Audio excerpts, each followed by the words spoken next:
Silver investors. Imagine a market so stressed that it is more afraid of a move now at $74 than it was at $121 when price went vertical. That's exactly what is happening today. Silver's implied volatility is higher at $74 than it was at the all-time high, and that tells you the real story is not the crash. It's what comes next. I'm OG John AG, and in this video, we're going to unpack why silver vol just exploded, why the options market is screaming louder now than at the top, how Shanghai, Comex, and SLV are all lining up into one 3-day window, and what that means for anyone holding paper promises in a market that's already in its 6th year of deficit. Segment 1. Price versus fear. What volatility is actually saying. Let's start with the basic contrast. Right now, silver is trading around $74 per ounce. Just a few weeks ago, it was around $121, printing all-time highs and then crashing. You'd think fear would have been highest at the peak. But the options market is telling you the opposite. The data in this competitor's analysis shows when silver was at $121 implied volatility, the market's expectation of future moves was at a certain level. Today, at $74, implied volatility is about 10 points higher than it was at the peak. In other words, the market is more afraid of what happens next from $74 than it was of what could happen from $121. That is not normal. That is a stress signal. Volatility is not about where you've been. It's about how violently traders think the next move could be. And right now they're saying the real event is still ahead. Segment 2, Shanghai's real price versus Western paper. To understand why Vol is screaming, you have to look beyond Comex. In China, Shanghai is telling a very different story. Recent data shows Shanghai spot silver trading near $100 per ounce. Shanghai paper futures around $88. Western silver, Comex, LBMA around $74. So you have a 3-tier market. $100, what Chinese industrial buyers are willing to pay for immediate physical. $88, what Shanghai paper says future delivery is worth. $74, what Western paper markets are printing on your screen. That's a $26 spread between Shanghai physical and Western paper. This is not a small arbitrage. This is like oil trading at $100 in Asia, $88 in regional futures, and $74 in New York, with pipelines half empty and inventories draining. It tells you the real economy, the factories, the manufacturers, is more worried about getting metal now than Comex is about honoring contracts later. That gap is one of the reasons volatility is higher now. The options market can see that Western paper is out of sync with Eastern physical, and it knows that sync will not be restored with a gentle move. Segment 3, March Comex, 294 million ounces and 8 days on the clock.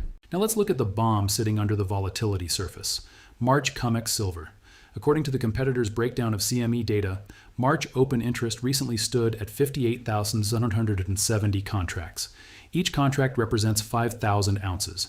That's about 294 million ounces of silver tied up in March futures. How much registered silver, the metal actually tagged for delivery, sits in Comex vaults? Roughly 100 million ounces, and drifting lower. So for March alone, you have 294 million ounces in potential delivery claims. There's 100 million ounces available to satisfy them. And when did this video's analysis look at this? With less than 10 days to go until first notice day for March. Banks are used to a world where most traders roll or close before delivery. Only a tiny fraction actually stands for 5,000-ounce bars, but as we've seen in recent months, more and more contracts are standing.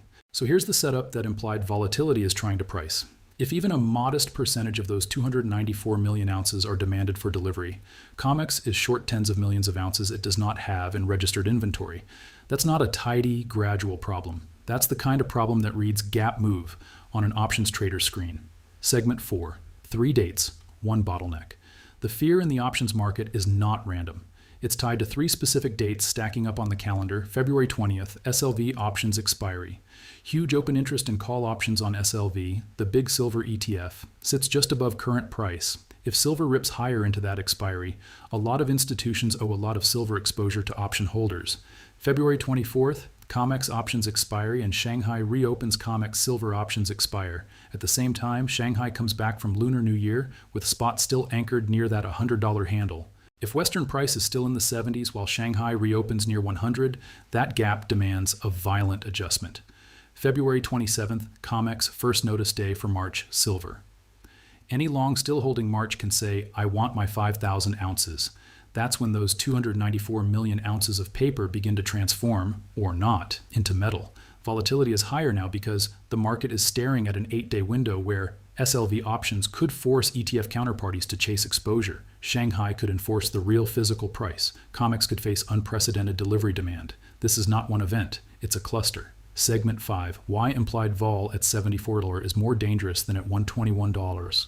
At $121, the story was simple. Silver had gone parabolic. Everyone was long.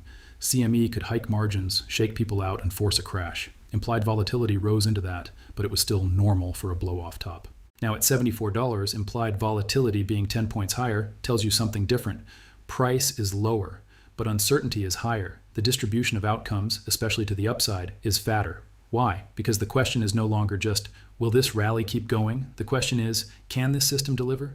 When the risk shifts from price trend to systemic integrity, options don't just price direction. They price the possibility of regime change, possible gap higher if Shanghai drags Comex up, possible melt up if Comex gets squeezed into delivery, possible rule changes if exchanges try to cash settle or cap moves.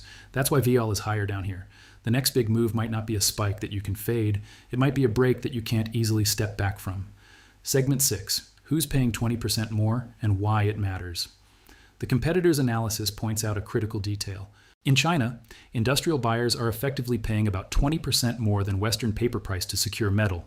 You can see that in the $100 Shanghai spot versus $74 Comex. Why would a serious manufacturer do that? Because for them, a missing shipment of silver means idle factories, missed contracts, and lost market share. A 20% higher input price is painful, but workable, so they're telling you with their money, we care more about availability than about squeezing the last $5 out of price. Meanwhile, in the West, traders are still trying to pick tops and bottoms with leverage, while the actual users of metal quietly accept higher prices as the cost of certainty.